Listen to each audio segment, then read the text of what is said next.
አንድ ወንድማችን ማርቆስ 16:16 እና እንዲሁም ደግሞ አንደኛ ጴጥሮስ ምዕራፍ 3 ከቁጥር 20 ጀምሮ ያለውን ቃል በመጥቀስ ጥምቀት ያድናል ይላሉ ቤተ እምነቶችና እውነት ጥምቀት ያድናል ወይ? ያ ጥቅስስ ስለ ጥምቀት እንደሚያድን ነው ወይ የሚያወራው? አሁን ጥያቄው ጥምቀት ያድናል ነው ወይስ ፕላስ ነው? ማለት ለምሳሌ ኢየሱስን አመነን ከዛ ፕላስ ተጠምቀን አይቆምም። ያው ፕላስ ከተጀመረ ከዛ ፕላስ ቅዱስ ቁርባን ነው የጌታ እራት ተቀብለን ያለ ይቀጥላል። ፕላስ ከተጀመረ ደህንነት የእግዚአብሔርን ጸጋ በእምነት በመቀበል ያገኘ ነው። ጥምቀት አያድንምም አድኖም አያውቅም። ጥምቀት ኢየሱስ ሳይመጣም በፊት የነበረ ስርዓት። አይሁድ በዚህ ይታወቃል። ውሃ ውስጥ በመግባት በመውጣት በመረጫጨት አይሁድን የሚደርስ የለም። ውሃ የሚያድን ቢሆን የእግዚአብሔር ልጅ ባልመጣ። ደም ሳይፈስ ስርየት የለም ነው የሚለው። ደም ሳይፈስ ስርየት የለም። ስለዚህ በውሃ ደህንነት ተገኝቶ የማያውቅ። እንደዛ ከሆነ ጳውሎስ ወንጌል መስበክ ብቻ አይደለም የግድ እያንዳንዱን የሰበከውን ማጥመቅ ይገባው ነበር። አንደኛ ቆሮንቶስ 1:17 በኋላ ላይ እኔ ላጠምቅ ክርስቶስ አላከኝም አለ። ዋት እንዴ ጥምቀት ያድን? ላጠምቅ ክርስቶስ አላከኝም። ለምን ሲባል የክርስቶስ መስቀል ከንቱ እንዳይሆን። እንዴ ጥምቀት የሚያድን ከሆነ የክርስቶስ መስቀል ከንቱ ነው። በከንቱ ነው የተሰቀለው ማለት እሱ ደሙን አፍሶ እኔ ደግሞ በውሃ ተጠምቄ ከዛ የእሱ ደምና የእኔ ጥምቀት ተባብረው ለሁለት እኔን ሊያድኑኝ ማለት ነው። ይቅር ይበለንና እግዚአብሔር ይቅር ይበላቸው፣ ይቅር ይበላቸው። እንደዚህ የሚሉት ሐዋርያው ጳውሎስ ቆሮንቶስን የሚያክል ሜጋ ቸርች ሲያገለግል ያጠመቀው ሰው በጣት የሚቆጠር ነው። ገብታችሁ በሌላ ሰው አጥምቄ እንደሆነ አላቅም አለ። እነዚህን ነው ማስታወስ ብሎ ጥቂት ሰዎችን ጠራ። እንዴ ለምንድን ማታጠምቀው ሲባል ላጠምቅ ክርስቶስ አላከኝ። እንዴ ሰብከ አምነው ካላጠመካቸው እኮ አይድኑም ልትሉ ነው ማለት ነው። ጳውሎስ ግን ኖ እንደዛ ከሆነ የክርስቶስ መስቀል ከንቱ ነው የሚሆን። ጥምቀት አያድንም። የጌታ እራት ወይም ቅዱስ ቁርባን በአንዳንዶቻችሁ አያድንም። አገልግሎት አያድንም። አስራት በኩራት አያድን። ከአገልጋዩ ጋር አብሮ መቀመጥ፣ ፎቶ መነሳት አያድን። ጾም ጸሎት አያድን። እነዚህን ሁሉ የምናደርገው ስለ ዳንን ነው። አንዱ በሰራ እኛ ተሳትፈን መቼ ነው ህይወት የተሰጠን? ህይወት የተሰጠን መቼ ነው? ምንድን የሚለው በኃጢአታችሁ ሙታን ሆናችሁ ሳላችሁ። እንደ የሞተ ሰው ይጠመቃል? እንደ ወዳጅ የሞተ ሰው በቃ መጠመቅ አለብኝና ሞቷል። ያኔ ነው ህይወትን ያገኛል። ልክ ወንጌል ሰማን፣ ዳግም የምትወልደውን ቃል ወይም ወደ ዘላለም ህይወት የምትመራዋን ነገር አወቀናት፣ ነቃን። ከነቃን በኋላ እንግዲህ ወንድሞች ምን እናድርግ ነው? ተጠመቁ። ውሃው ነው ኃጢአት የሚያስተሰርየው? ኖ፣ ስሙን እየጠራ ተጠመቅ፣ ከኃጢአትም ታጠብ። ስሙን ለምን? ልጆቹ ኃጢአታችሁ ስለ ስሙ ተሰርዮላቸዋል። በስሙ ነው የኃጢአት ስርየት የተቀበልነው። እንዲህ ከሆነማ ከ90ዎቹ ዓመተ ምህረት መጨረሻ አንስቶ እስከ 313 ቆስጠንጢኖስ ወይም ኮንስታንቲን ለቤተ ክርስቲያን ነፃነት እስኪሰጥ ድረስ ለጥምቀት ውሃ እድል ያላገኙት እነዛ ክርስቲያኖች በየዋሻው በየበራው የተንከራተቱ የክርስቶስ አማኞች ውሃ ጥምቀት እድሉን እንኳን ማግኘት ያልቻሉ ለ200 ምናምን ዓመታት እና እነዚህ ሰዎች አልዳኑም ልትሉ ነው?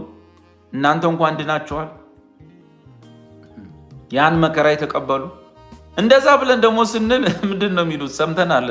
እንዴ እነዛስ የመከራው ዘመን ውሃ እንኳን ጥምቀት ሊያገኙ መኖር ያልቻሉ፣ በእግራቸው እንኳን ቆመው መኖር ያልቻሉ፣ መውጫ መግቢያ ያጡ ክርስቲያኖች እንዴት ነው የሚሆኑት?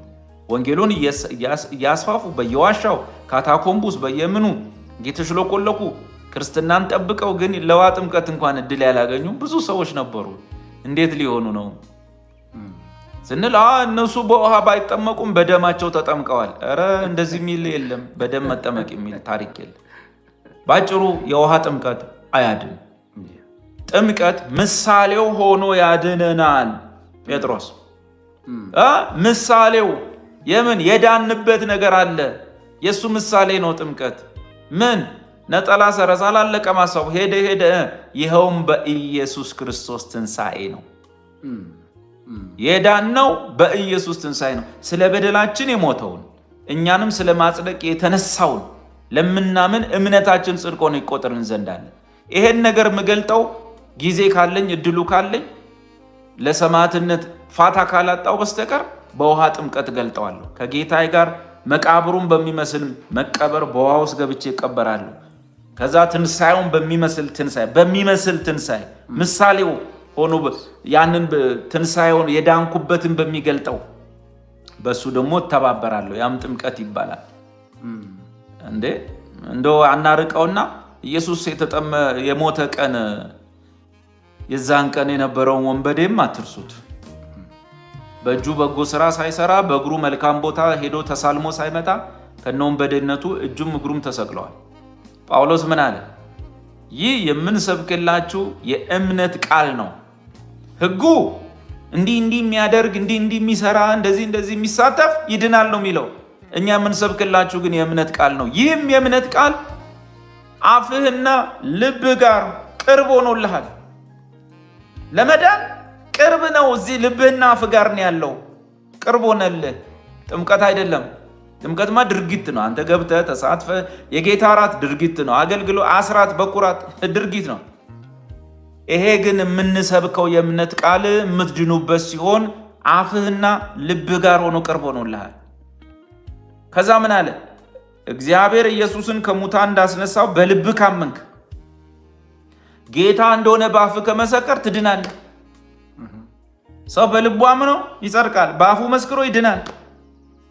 አለቀ። ከዳንክ በኋላ ምሳሌ ሆኖ ላዳነህ ነገር ተሳታፊ ትሆናለህ። እድል ካላገኘስ ወደ ጌታ ትሄዳለህ። ኢየሱስ ወንበዴውን ጌታ ሆይ አለው። ወንበዴው ጌታ ሆይ በአፉ ኢየሱስ ጌታ እንደሆነ መሰከረ። አሁን ሊሞት ጫፍ የደረሰውን ኢየሱስን ከሙታን እንደሚነሳ አመነ። የሚገርም ሰው ነው። ጌታው በመንግስት በመጣ ጊዜ ዛት ሚስ አሁን እየሞትክ ነው፣ ይገለዋል፣ ግን ተነስተ መንግስትን መመስረት አይቀር መነሳት አይቀር። ኢየሱስ ምን አለ? አይ አንተ በዚህ እጅ ደም እንዳፈሰስክ ነው። ለድሃ ጆንያ ሙሉ ዳቦ አላደልክም፣ በእግር ደብረ ምናምን አልሄድክም፣ ኢየሩሳሌም አልተሳለምክም። ጫካ ለጫካ ደም ስታፈስ ስትሯሯጥ ተይዘን የተገደልከው። አንድ ሁለተኛ ደግሞ አልተጠመክም። እንግዲህ ካልተጠመክ ደግሞ ከኔ ጋር መሆን አትችልም አለውን ያለው። ዛሬ ከኔ ጋር በገነት ትሆናል አለቀ። ለምን? ኢየሱስ ጌታ እንደሆነ በአፉ መስክሯል። ከሙታን እንደሚነሳ በልቡ አምኗል። አለቀ። ይህ የምንሰብከው የእምነት ቃል ልብና አፍ ጋር ሆኖ ቅርብ ሆኖልሃል። ጥምቀት አንዳንድ ቤተ እምነቶች እንደሚሉት ጥሩ አገላለጥ አላቸው። በእርግጥ ምንድንበት አይደለም፣ ግን የዳንን ክርስቲያኖች ከእግዚአብሔር ጸጋን የምንካፈልበት መሳሪያ ነው ይላሉ። ጥሩ ነው፣ እሱ ይሻላል። ጥምቀት፣ የጌታ እራት ጸጋን መካፈያ መሳሪያዎች ናቸው፣ ጥሩ ናቸው። ደህንነታችንን ግን ከላይ ካወረደው ድርጊት እሱን ከሰማይ እዚህ መሬት ካመጣበት ነገር ጋር የእኛን የወንዝ ውሃ የገንዳ ውሃ ማመሳሰል፣ የእግዚአብሔር ልጅ ደሙ የፈሰሰበትን ነገር ከኛ ተሳትፎ ጋር መደመር አይቻልም። ኢየሱስ ለመዳን በቂ ነው። ሞቱና ትንሣኤው ለደህንነታችን በቂ ሳይሆን ከበቂ በላይ ነው። ዓለምን ሁሉ ማዳን የሚችል ነው። እነሱ እንኳን እዚህ ላይ አንድ ነገር የተወለደን ሕፃን ነው የሚያጠምቁት። ያልተወለደን ሕፃን መቼስ አያጠምቁም። ስለዚህ መጽሐፍ ቅዱሱ ዳግም ልደትን ላገኘ ሰው እንጂ ጥምቀትን የሚፈቅደው ዳግም ላልተወለደ ሰው። ሲጀመር ሳይወለድ ልጅ እኮ አይጠመቅም። በመደበኛው እንኳን ብታይ መጀመሪያ መወለድ ይፈልጋል። ያልተወለደ ልጅ ማጥመቅ ምን ማለት ነው? መወለድ አለበት። ልክ ነው። ኃጢአታችሁ ይሰረይ ዘንድ ልክ ነው። ምንድን ነው የሚለው እዛ ሐዋርያት ሥራ ምዕራፍ 22 ላይ ጳውሎስ ወይም ሳውል ሲጠመቅ ማብራሪያውን ታገኛለህ። ማብራሪያው እዛ ጋር አለ። ምንድነው? ስለምን ትዘገያለህ? ስሙን እየጠራህ ተጠመቅ፣ ከኃጢአትም ታጠብ። አየህ፣ በኢየሱስ ስም ተጠመቁና ኃጢአታችሁ ይሰረይ ዘንድ በኢየሱስ ስም ተጠመቁ ማለት በኢየሱስ ስም እናጥምቃችሁ አይደለም። አጥማቂውማ ተነግሮታል። በአብ በወልድ በመንፈስ ቅዱስ ስም አጥምቅ ነው። ዩቲዩብ ውስጥ ገብታችሁ በኢየሱስ ስም መጠመቅ ምንድን ነው የሚለውን ዩቲዩብ ውስጥ ገብታችሁ ስሙ። የቱም ጋር ጴጥሮስ በኢየሱስ ስም ላጥምቃችሁ አላለም፣ በኢየሱስ ስም ተጠመቁ ነው ያለው። ያ ማለት ተጠማቂው ያኔ ሲጠመቅ የኢየሱስን ስም እየጠራ ነው የሚጠመቀው። ሄደ ሐዋርያት ሥራ 22 ላይ ማብራሪያው አለ። አንድ ሰው ሲጠመቅ ታገኛለህ። ሳውል ምን አለው? አጥማቂውን ተነሳ፣ ስለምን ትዘገያለህ?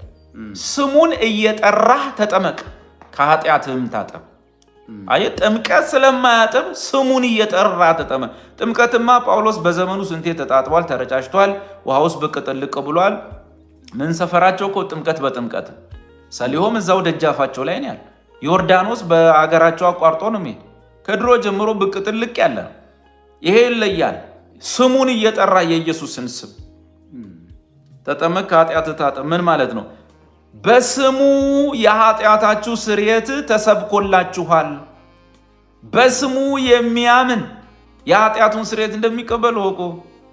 በስሙ አምናችሁ የእግዚአብሔር ልጆች ሆኑ ዘንድ ይህ ተጻፈላችሁ። ልጆች ሆይ ደግሞ ዮሐንስ በመልእክቱ ስለ ስሙ ኃጢአታችሁ ተሰርዮላችኋል፣ ስለ ውሃው አይደለም። እና ልክ ነው። የኃጢአታችን መታጠብ ማሳያ ምሳሌ ሲሆን ያጠበው ግን ውሃው ሳይሆን ስሙ ነው። የኢየሱስን ስም እየጠሩ መጠመቅ መቼ ነው የቀረው? ሕፃናትን ማጥመቅ ሲጀመር ያ ነው። ሕፃኑ ምን ብሎ ይጥራ? ስለዚህ ክርስትና አባቱ እንዲጠራ ይደረግ ነበር። ያ ነው።